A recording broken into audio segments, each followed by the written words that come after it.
emocionado de estar acá con ustedes. Me parece un sueño después de tantos tiempos, ¿no? de confinamientos, aunque ya nos queda un poco lejano el confinamiento. La verdad es que es la primera actividad así que la biblioteca se abre otra vez a las escuelas, que me parece genial y que es una política de siempre.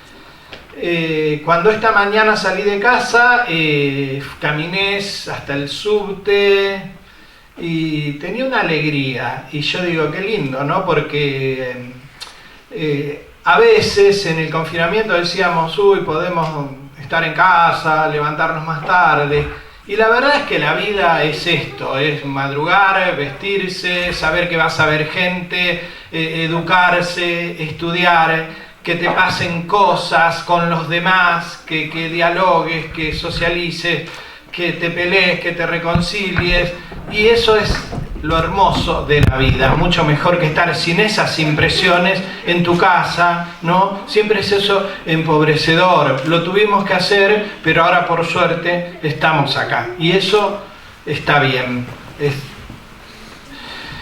es lo mejor. Por eso vine tan feliz de estar acá y de poder verlos a ustedes. Además, me pidieron que me acerque al micrófono, así que ustedes díganme, acércate al micrófono, cualquier cosa. ¿Cómo quiero empezar esto? La verdad, hay un gran escritor que se llama, hablo en presente aunque murió a los 38 años, en 1938, porque los grandes escritores permanecen en sus libros.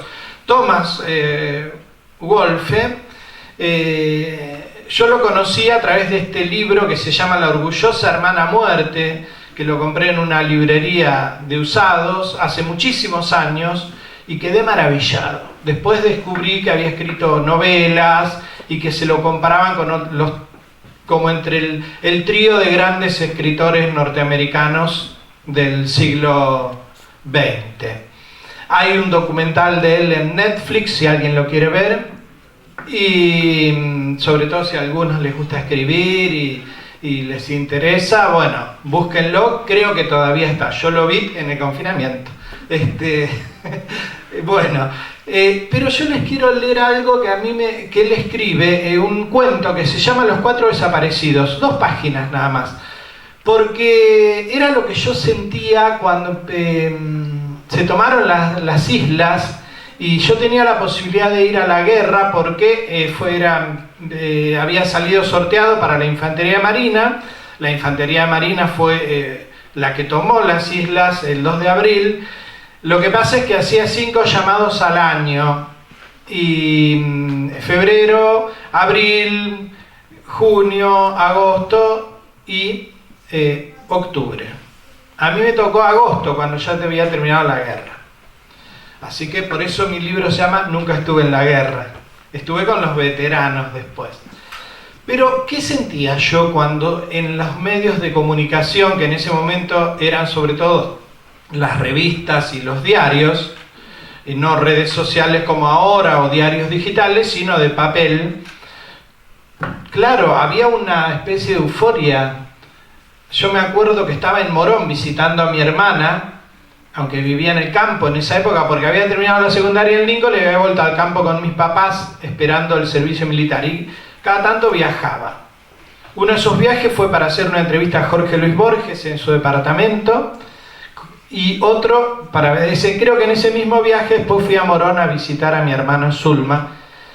Y ahí me encontré con el titular, viene un vecino diciendo, ¡tomamos las islas, argentinazo!, decía Crónica, el diario Crónica. Una euforia, todo el mundo está eufórico.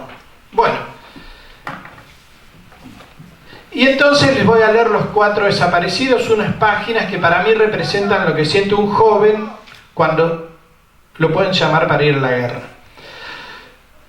Repentinamente, en el joven corazón de junio, oí la voz de mi padre una vez más. Yo tenía 16 años aquel año. La semana anterior había vuelto a mi casa luego de mi primer año en el colegio.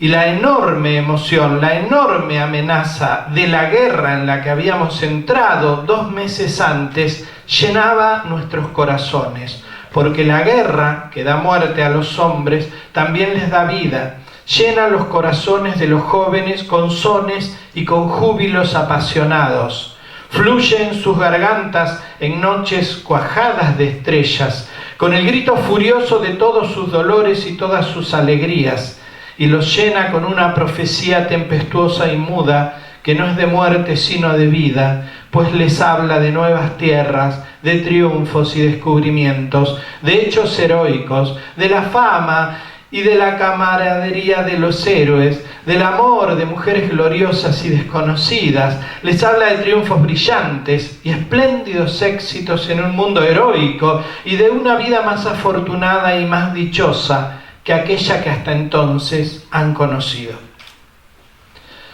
Así nos sucedía a todos nosotros aquel año. Sobre la tierra inmensa y expectante pendían la pulsación y la promesa únicas de la guerra. Lo sentía uno en los amaneceres de las pequeñas poblaciones, en el comienzo de cada una de sus tranquilas actividades, totalmente impremeditadas y habituales. Lo sentía uno en el mandadero que arrojaba habilidosamente el bulto de papel blanco en un portal, y en el hombre en mangas de camisa que salía a la puerta para recoger el diario, en los cascos cansinos del caballo del lechero que resonaban en la calle tranquila, en el carro cargado de botellas retintineantes, en su súbita detención, y en los rápidos pasos del lechero, y en las botellas sonoras, y luego en los cascos y las ruedas que resonaban en la mañana, en la calma y la pureza de la luz y en el canto de un pájaro dulce, como el rocío que volvía a elevarse en la calle. La guerra se hallaba en cada cosa, en las que se mueven tanto como en las que permanecen inmóviles, en el animado silencio rojo de una vieja pared de ladrillos, tanto como en la vida multitudinaria y en el tránsito de las calles, en los rostros de la gente que pasaba, y en los 10.000 momentos familiares de la vida y en los asuntos cotidianos de cada hombre.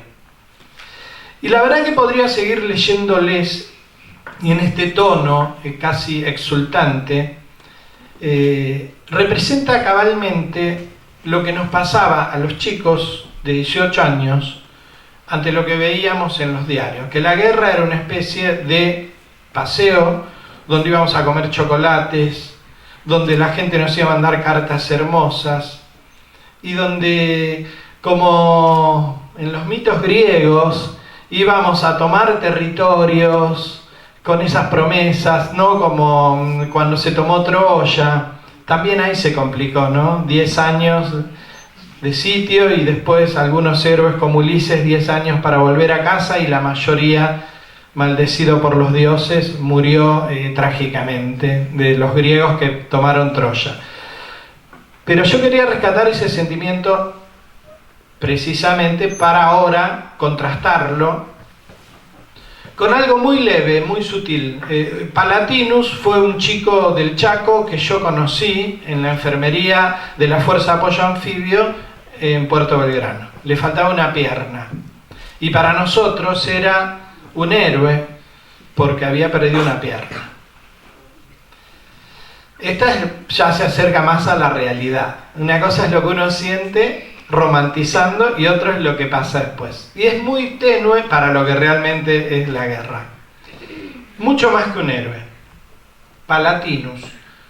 A Palatinus iban a darle el alta médica en cualquier momento y eso significaba volver a sus pagos añorados. Tal vez por eso, cada tanto, nos regalaba unas perlitas de la guerra. De noche, la guerra es también un espectáculo de luces. Hubo un ataque demoledor antes de mi accidente. El cielo estaba lleno de astillas luminosas. Todo era boom, boom, tac, tac, tac, tac, boom, boom. Era tan fuerte, tan poderoso, que al final bajé mi fusil y me quedé mirando el espectáculo. Vi todo lo que ellos hacían para ganarnos. Pensé en la palita con la que yo había tenido que cavar mi pozo de zorro. Y pensé en las fragatas, se me confundió fragatas, perdón. Y pensé en las fragatas que las semanas anteriores disparaban siempre a la misma hora sobre nuestras posiciones. Pensé en los aviones de ellos que aparecían de pronto y ¡bum, bum! A veces nuestra artillería les hacía salir humo a alguno, pero pocas veces. De golpe sentí el poder que actuaba contra nosotros y pensé: ¿a quién se le ocurrió mandarnos aquí con una palita y un fusil? Todo era estruendo, todo temblaba. Comencé a ver cada vez más cuerpos sobre las matas con espinas, cada vez más muertos. No sé qué pasó, porque al final me aturdí y me quedé quieto en el pozo. Puse una chapa arriba y esperé. No sabía qué esperar, solo esperé a que eso terminara. No era que tuviera miedo, era otra cosa, sorpresa, parálisis. Por eso sepan, yo no sé si de verdad fui un héroe. Palatinus me contó esto y su figura se agigantaba ante mí. Era más que un héroe. En la guerra no hay Maradonas o Messis. No es Brad Pitt haciendo de Aquiles esquivando troyanos. ¡Oh! No. Y sobre todo en las guerras modernas es esperar a que no te caiga una bomba encima. Ni siquiera es el cuerpo a cuerpo donde uno podía lucirse quizás, pero si se te caía el caballo, por ejemplo, en San Lorenzo a San Martín, bien podías morir de la nada, por cualquiera. Por eso dice Homero que Marte, el dios de la guerra, está loco, porque cualquiera puede morir. Es un loco. Ahora, para terminar esto y después seguir con la charla, les leo unas cartitas, ya que acá hay cartas, de papá y mamá. Cartas de mis padres mientras yo estaba en la Colimba, el servicio militar. Querido Francisco, hola, ¿qué tal? Mamá y yo muy contentos por haber recibido carta tuya. Pucha que había sido perezoso para escribirnos. Mirá que acá cada día nos preguntamos cómo te irá en la aventura de la Colimba. En lo que atañe a nosotros, tirando bien, a Dios gracias.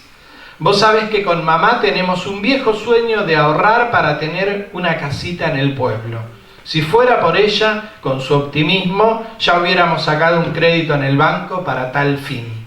Pero yo no me considero optimista, sino realista de punta a punta. Será por aquello que decía Perón: la realidad es la única verdad. Bárbaro, ¿no te parece?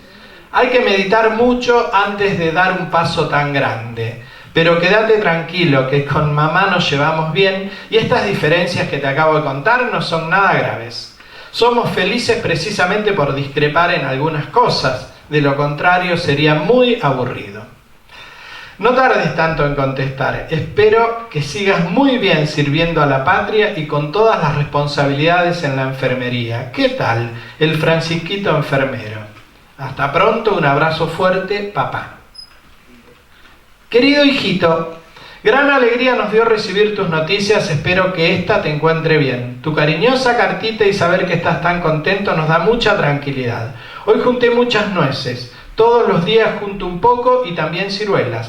Para cuando vengas, las ciruelas estarán un poco pasadas, pero seguro que podrás darte una panzada de nueces. Bueno, sin más por el momento, me despido con mucha alegría, querido hijo. Un beso y cariños de mamá. Bueno, tenía ganas de leerles algo y por eso les leí esto. Y como ustedes saben, nunca estuve en la guerra. Yo escribí la novela en parte porque en alguna entrevista yo había contado que fui enfermero y de una escuela me empezaron a llegar cartas por una escuela que yo iba a visitar, de chicos que me preguntaban cuántas vidas yo había salvado en la Cruz Roja y cómo eran las islas. Entonces, ante ese equívoco, les dije: chicos, yo nunca estuve en la guerra. Así que, además voy a escribir un libro que se va a llamar Nunca estuve en la guerra, para que no quede claro, para que quede claro.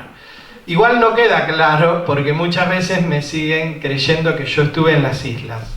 Por el respeto supremo que me despiertan los verdaderos veteranos de guerra, titulé el libro así y este libro es un homenaje a ellos. Palatinus volvió a su pueblo y no sé cómo habrá sido el recibimiento, pero lo cierto es que en los años 80 sobre todo, apenas perdimos la guerra, los soldados no fueron recibidos con el amor, con los abrazos y con los honores que se merecían. Poco a poco fueron olvidados por los mismos medios que habían glorificado la toma de las islas, la pasaron muy mal, muchos decidieron suicidarse, porque de aquel heroísmo, de aquella glorificación habían pasado a ser casi leprosos, porque nadie quería acordarse de la guerra, porque era como haberse despertado después de una fiesta donde habíamos bebido mucho, ahora nos dolía la cabeza, teníamos resaca y no queríamos ni acordarnos. Y el veterano de guerra representaba esa culpa social de haber puesto tan eufóricos, habernos puesto tan eufóricos por una guerra que ni siquiera se desarrolló en el continente y por lo tanto era muy fácil sentir que en realidad nosotros no estábamos en guerra estaban ellos, los chicos de la guerra, que eran soldados y que eran conscriptos. Aclaro que eran chicos porque tenían 18 años, conscriptos porque estaban obligados y soldados porque también tuvieron que actuar de soldados aún sin preparación. Entonces me tocó convivir con algunos de ellos, enfermeros que habían estado en el buque hospital Bahía Paraíso, que era un buque hospital que recibía a los heridos, y chicos que sí que habían estado en las islas, como Lisandro, que padeció delante de mí un síndrome esquizofrénico, y Palatinus, que había perdido una pierna. Y otros que habían estado, y a lo mejor con mayores herramientas, pudieron paliar mejor el shock de haber estado en una guerra. Lástima que no tuvieron a la vuelta el apoyo psicológico que necesitaban, muchos de ellos. Nada, entonces pueden preguntarme lo que quieran, no tengan ningún problema, ya sea el libro de la vida, de literatura, de lectura, de la guerra. No hay imágenes atrás mío, me preguntaron si yo quería poner imágenes. Creo que tenemos que hacer un esfuerzo por sentir, ser sensibles a lo que puede ser el caos de una guerra. Como ver el Guernica de Picasso e imaginarse por qué ese cuadro nos parece tan incomprensible. Si ustedes ven el Guernica de Picasso, dicen, ¿qué es esto? Es caos, es mutilación, son cuerpos que no están completos. No necesitamos imágenes, hay demasiadas imágenes. Y las imágenes nos están saturando e insensibilizando. Dicen que una imagen vale más que 1000 palabras, pero 1000 imágenes matan nuestros sentimientos de empatía con las víctimas de la guerra porque nos acostumbramos. Tengamos cuidado con eso, sigamos manteniéndonos sensibles con ese tema. Seamos irónicos y hagamos chistes sobre otros temas, pero no hagamos chistes sobre las guerras porque ahí muere gente inocente. Toda la gente que muere en la guerra en general es inocente, salvo el que la declara, y nada mata más la inocencia. Piensen en Ucrania, ahora.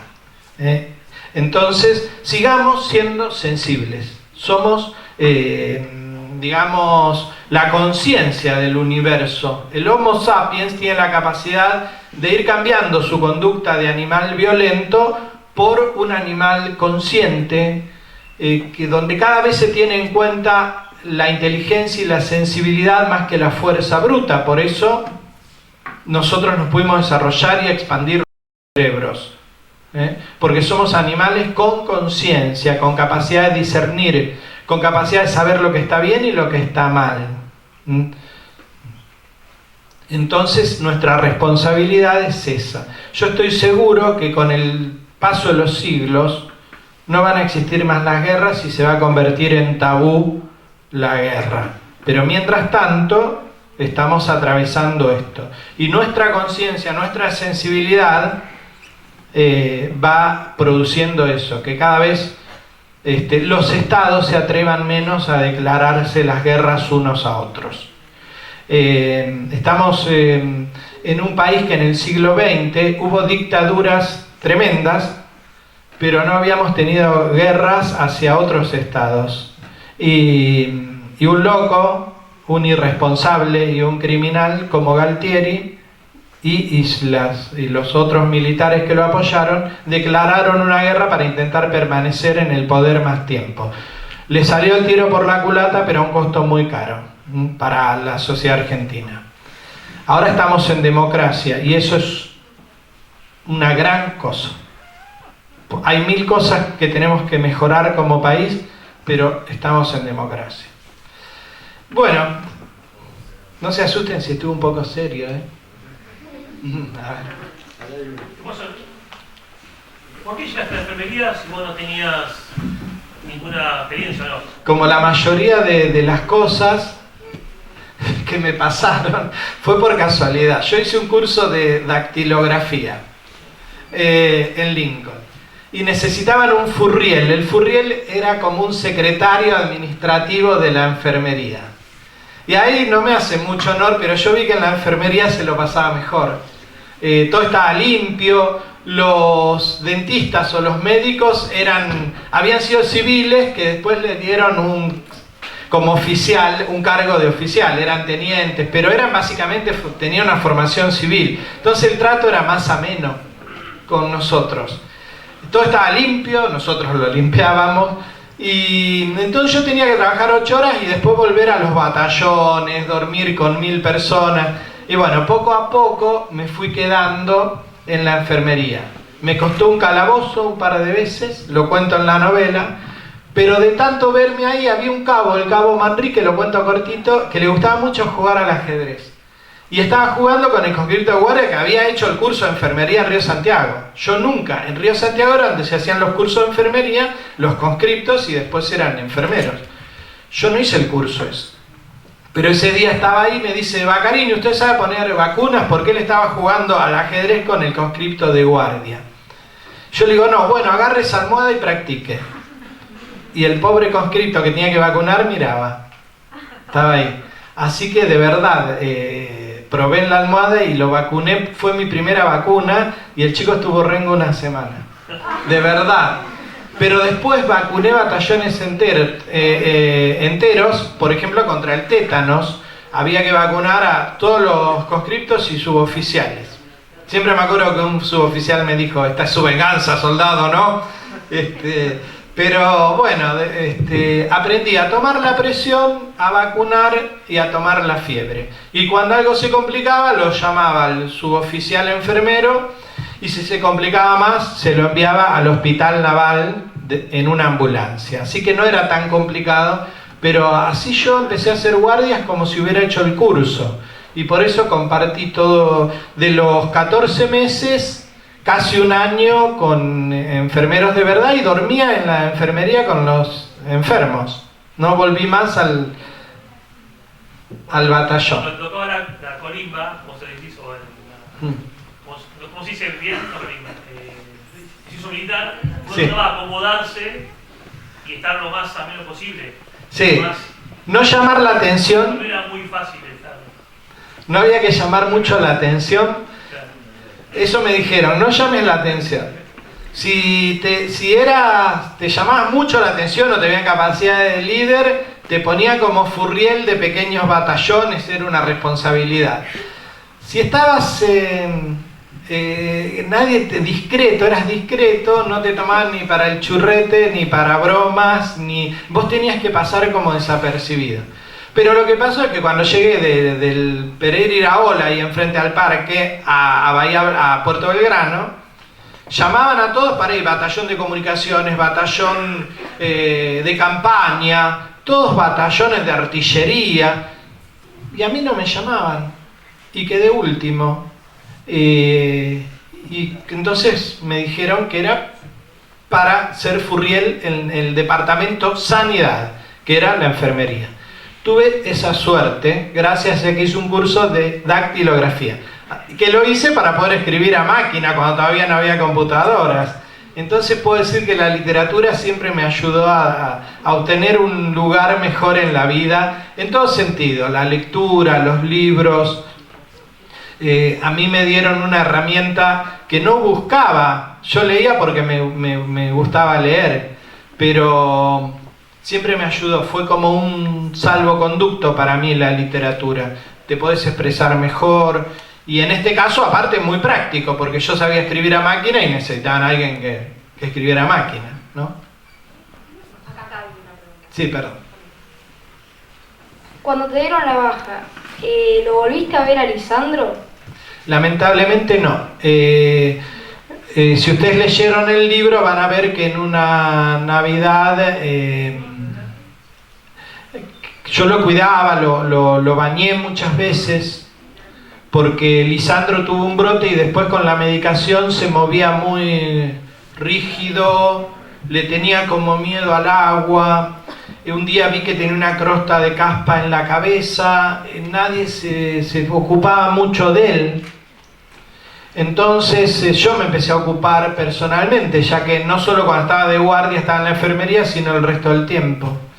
Y me dieron una licencia para ir a casa, medio sorpresiva, yo no lo esperaba, y pasé la Navidad con mis padres. Cuando volví, parece que él había roto un vidrio nuevamente, como cuando llegó la primera vez.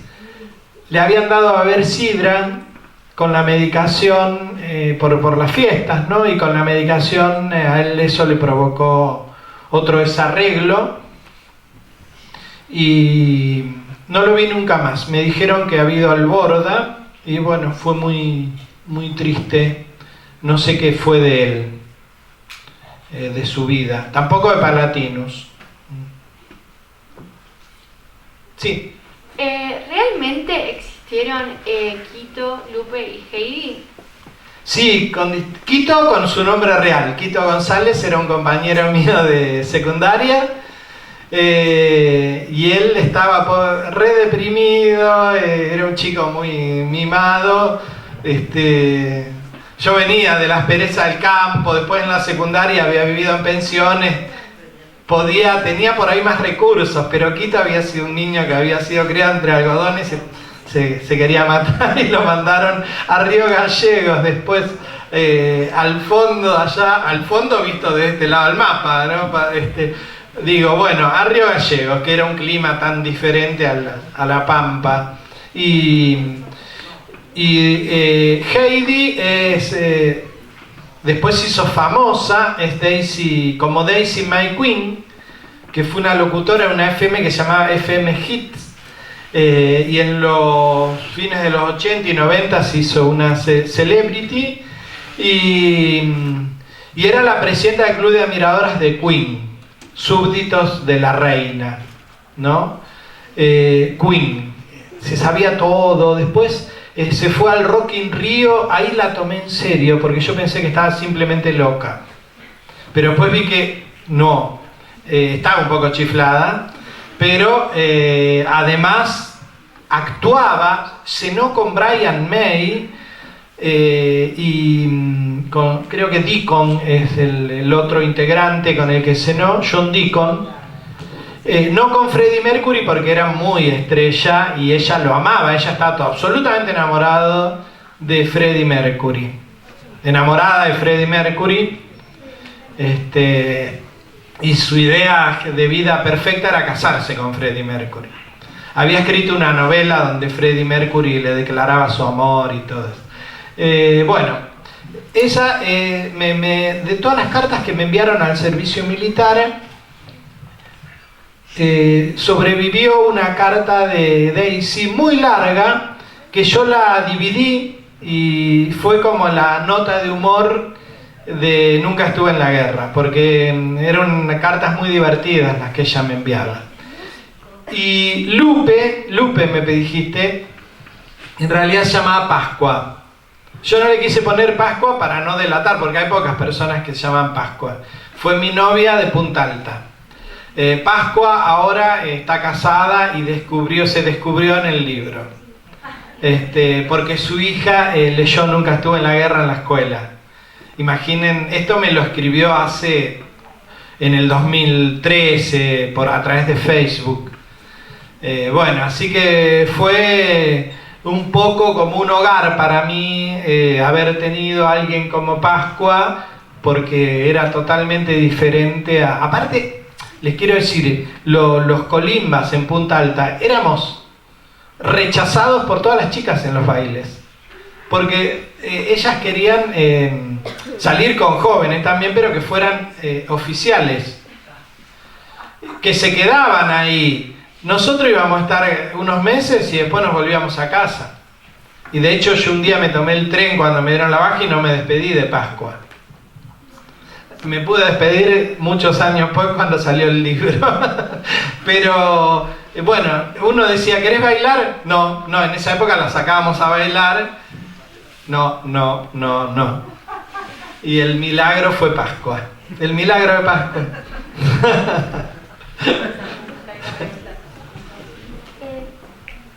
¿Cómo fue tu experiencia en la colimba? Y bueno, creo que yo soy medio negador, siempre hago un esfuerzo para no negar cuando algo me duele. Entonces, qué sé yo, tiendo a tapar mis sentimientos reales y después, capaz que 10 meses después, digo de verdad lo que sentía. Ahora de grande aprendí que tengo que expresar más rápido y en el momento mismo lo que siento. Es lo mejor para nuestros corazones. Entonces yo negué un poco lo que me produjo el servicio militar, pero ¿sabes qué? Mi organismo no lo pudo negar. Yo tuve un semi-ataque de pánico cuando todavía no se lo llamaba así, en pleno servicio militar. Me vestí con mi ropa de civil y dije, chao, me voy a casa. Me agarraron de la oreja, porque ¿cómo me voy a casa? Yo me quería ir a casa. Claro, había visto lo que era la guerra, no esta cosa que cuenta Thomas Wolfe de lo que siente un joven que todavía no estuvo en la guerra a la verdadera guerra, que no tiene nada de eso. Ahí se acabó la poesía, la literatura y el lirismo. Como dice Palatinus, agarrás una chapa para ver qué podés protegerte ante una bomba con una chapa, nada. La idea es que haya un techo. Bueno, entonces yo le escribía cartas a mis papás y les decía que estaba contento, que estaba todo bien, que en parte también me reía y también compartía con mis compañeros de generación, pero la verdad es que no estaba bien. No estaba para nada bien, estaba muy, sobre todo al principio. Fue muy devastador para mi ánimo ver a un chico al que le faltaba una pierna, otro que tenía un brote psicótico, lo que me contaban los enfermeros, más allá del desarraigo en sí que significa estar a los 18 años en una especie de cárcel donde cualquiera se siente superior y te da órdenes y te dice salto rana, carrera march. Es muy raro eso, por suerte no existe más el servicio militar. Acá. Si volverías a hacer la colimba, y lo harías, ¿por qué? A ver, qué buena pregunta, ¿no? Porque a veces uno dice, ay, quiero la reencarnación, y después te da un poco de miedo. Te acordás de las cosas que pasaste y de los peligros a los que te expusiste, por tonto, por inexperiencia, por lo que fuera, y decís, no, prefiero, no sé, no es tan sencillo, ¿no? La vida es difícil y el servicio militar no es algo particularmente feliz, pero sí es algo que una vez que pasó te deja muchas cosas. Te enseña a valorar la vida civil, la pavada de prepararte un café o un mate en tu casa, de ir a la escuela, de ver a tus amigos. Eso es lo que te hace valorar el servicio militar. Y si yo volviera a hacerla, sé qué cosas no haría. No le haría una broma a un chico que le hice y que hizo que él se enojara conmigo y me odiara. Entonces, y que era mi mejor amigo. Era el chico con el que podía hablar de literatura, de libros. Y bueno, se ofendió tanto porque lo sintió como una traición de mi parte. Y eso, por ejemplo, haría. Sería un mejor amigo. ¿Y tuviste un problema después de la guerra? No, porque inmediatamente la olvidé como casi toda la sociedad argentina.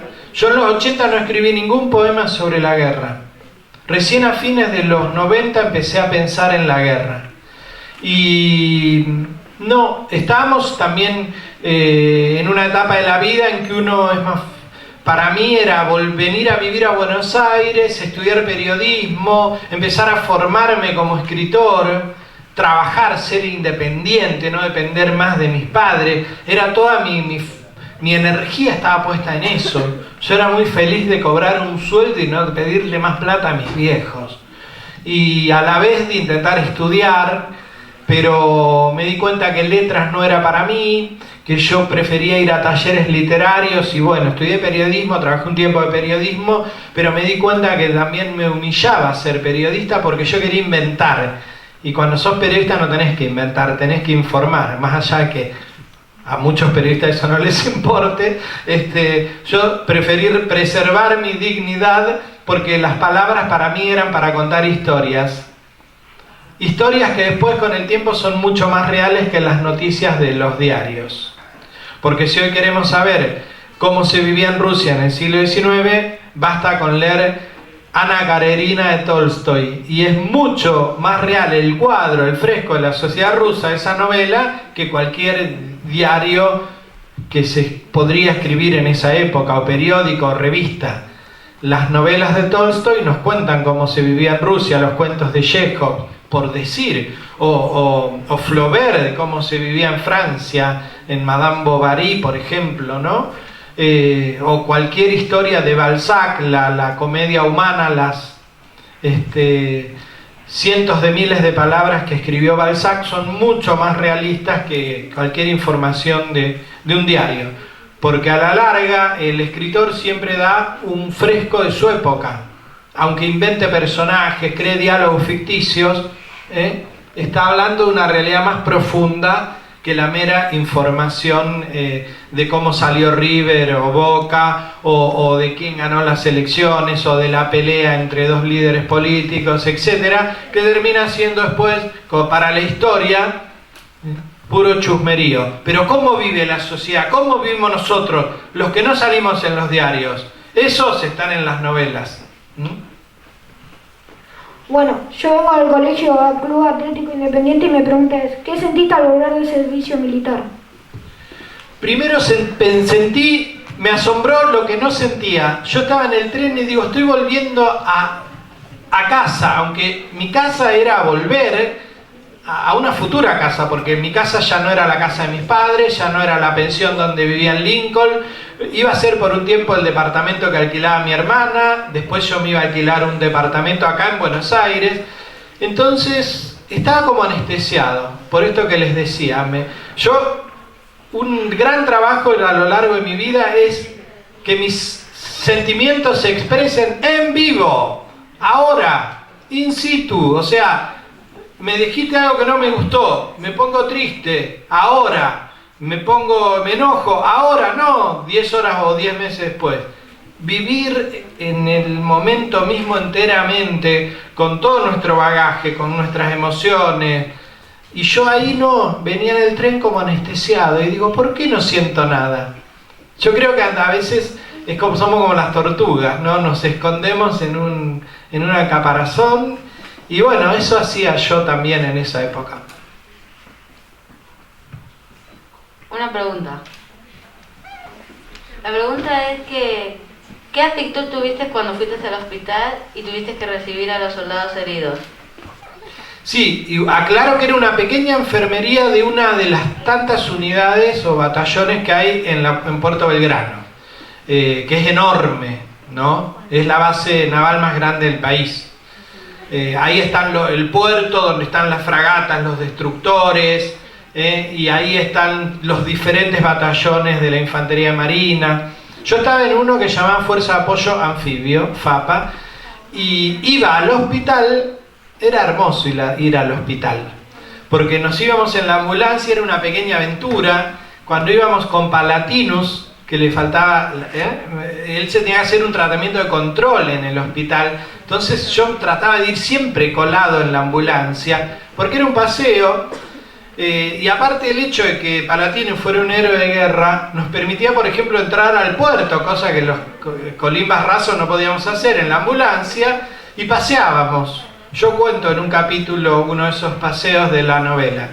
Entonces también iba a donar sangre seguido, porque eso me permitía después tener 48 horas de reposo y comer un desayuno rico que te daban después de donar sangre. Cada 3 meses te permitían donar sangre.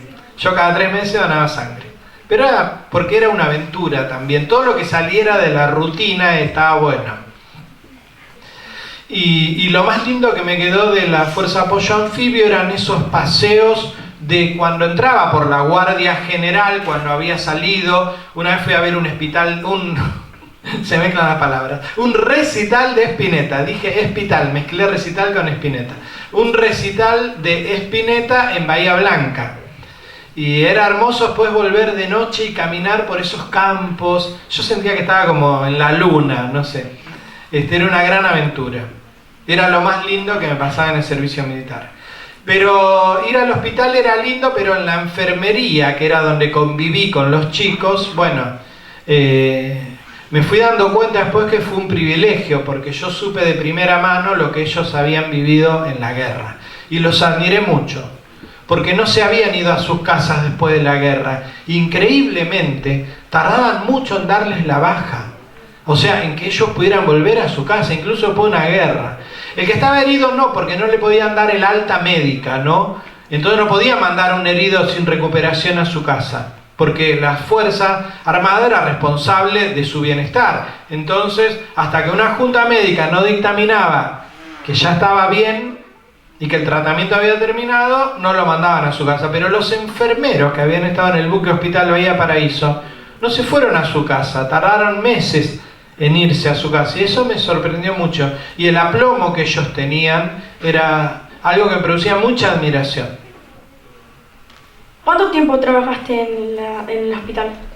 En la enfermería, siempre insisto, porque el hospital es era mucho más grande y iban de los distintos batallones. Ahí solo los enfermos de la Fuerza de Apoyo Anfibio. Calculo que hasta que me aceptaron como un enfermero más, y habrán sido los últimos 10 meses de servicio militar. Tuve 14, ¿no? Sí. ¿Qué años te quedaron sacando a Quito? ¿Cómo que? ¿Qué amigos te quedaron, por ejemplo, en la enfermería? Por ejemplo, Zúñiga, Flobarán. ¿Amigos? Claro. Vos sabés que con el tiempo, a pesar de las redes, no tuve contacto. Zúñiga es real, era de Córdoba, y yo cuento una pelea que tuve con él, a piñas, cosa rara. Después nos abrazamos enseguida y nos hicimos amigos. Pero no volvimos a comunicarnos. Me comuniqué con algunos chicos, un tal Susú, que le decíamos Susurros porque hablaba bajito, de Chacabuco. Susurros, una vez que fui a Chacabuco, hablé con la hermana de él, no con él. Después me encontré con algunos chicos cuando estaba acá en Buenos Aires, con un chico de Mendoza,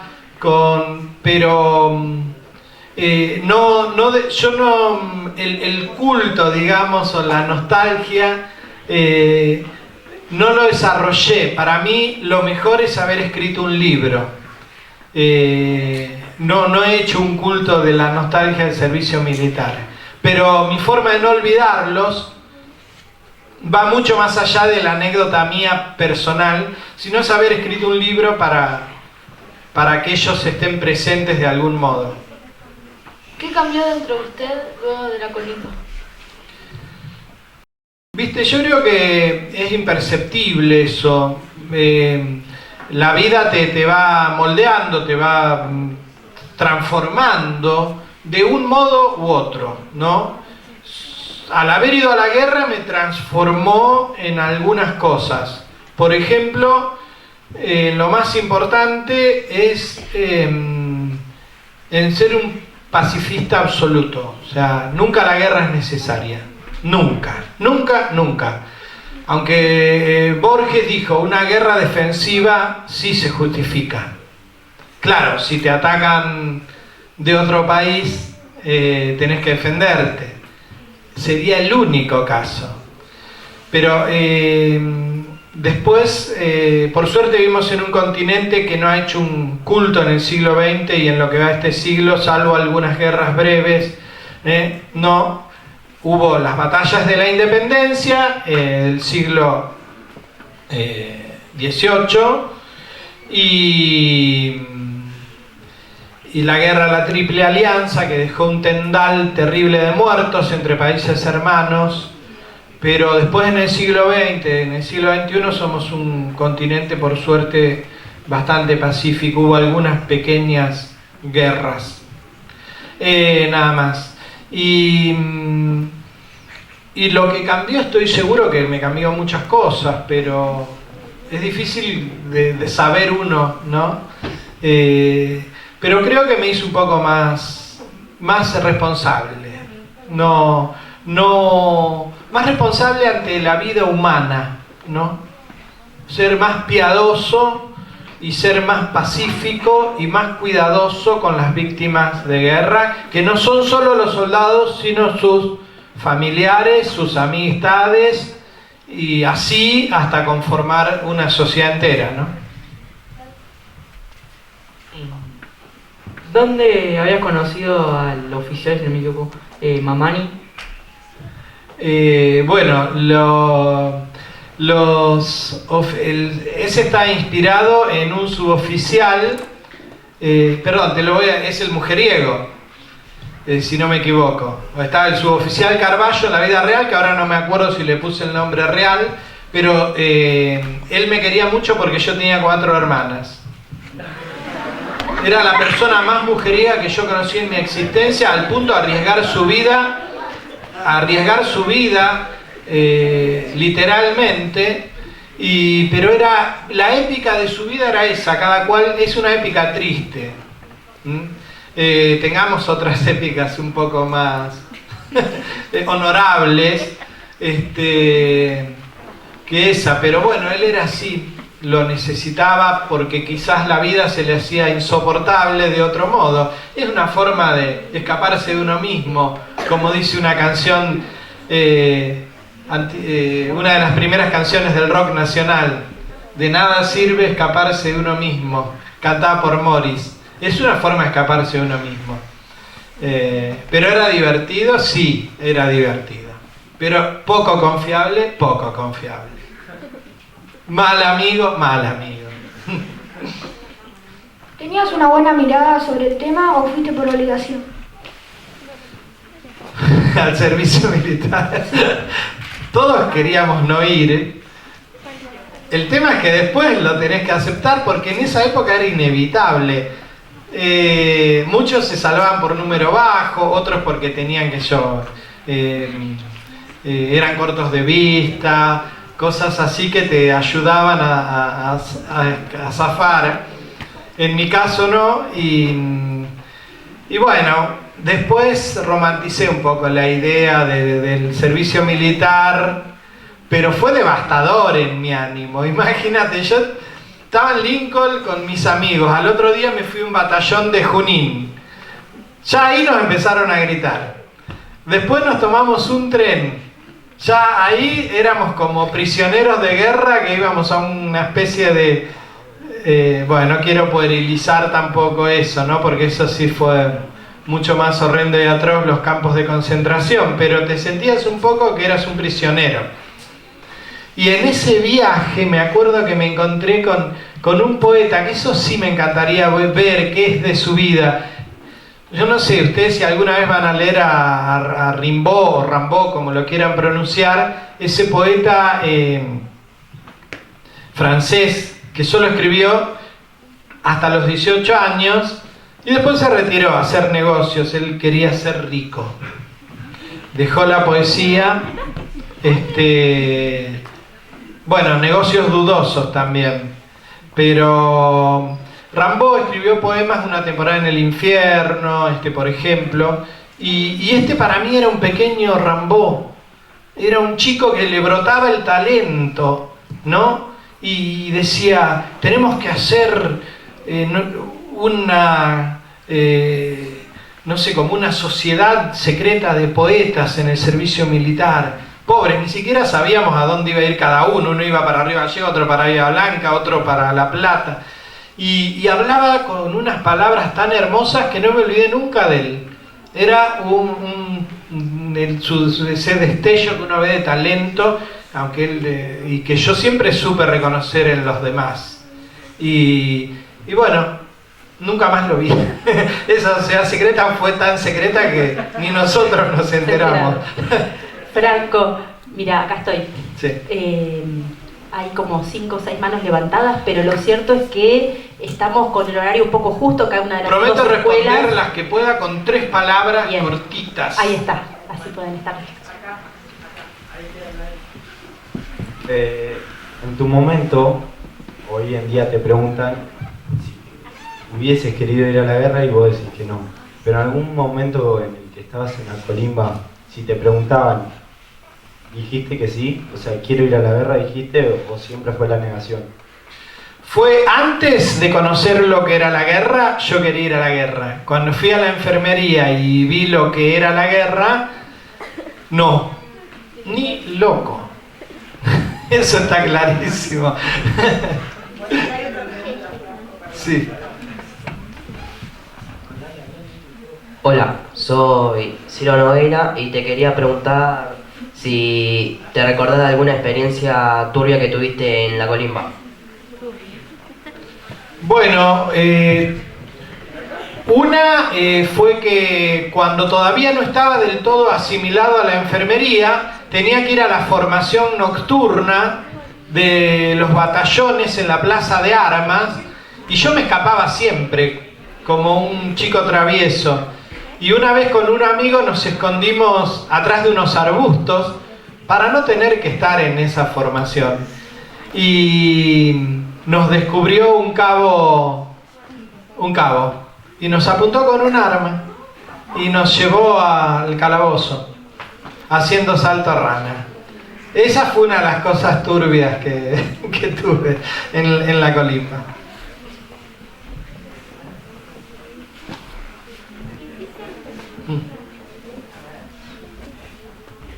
¿Hiciste el servicio militar voluntario? No, era totalmente obligatorio. Te sorteaban según tu DNI, te salía un número, si era muy alto ibas a la Marina, si era menos alto ibas a aviación, y si era más bajo ibas al el ejército, y si era muy muy bajo te salvabas. Y yo no me salvé. Yo me salvé. 272. Hola.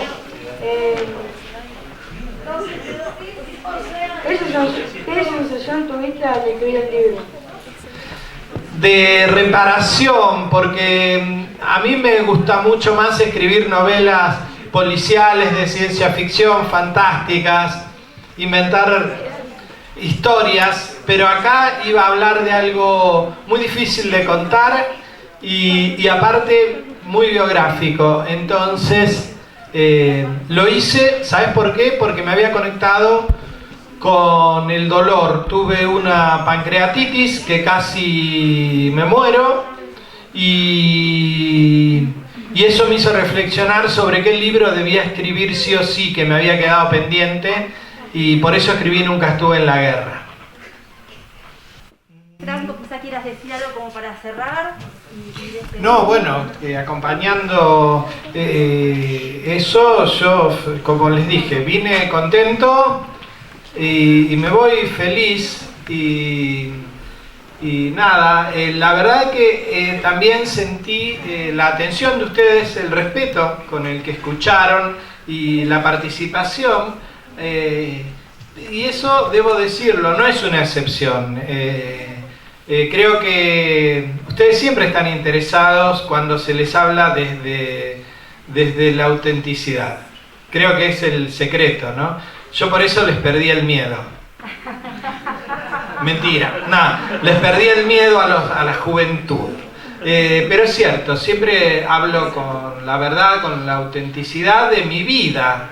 Creo que en un momento me acepté, así como soy. Pelado, como ven. Me acepté, me perdí el miedo, porque aceptarse es saber que uno es como es, y se pierde el miedo a ser como uno es. Y me perdí el miedo, y entonces les perdí el miedo a ustedes, porque en la autenticidad nos encontramos. Cuando yo soy auténtico, voy a despertar lo auténtico del otro, y a la inversa. Por eso se va multiplicando. Seamos auténticos, tratemos de vivir en vivo. En vivo, ahora, no postergando.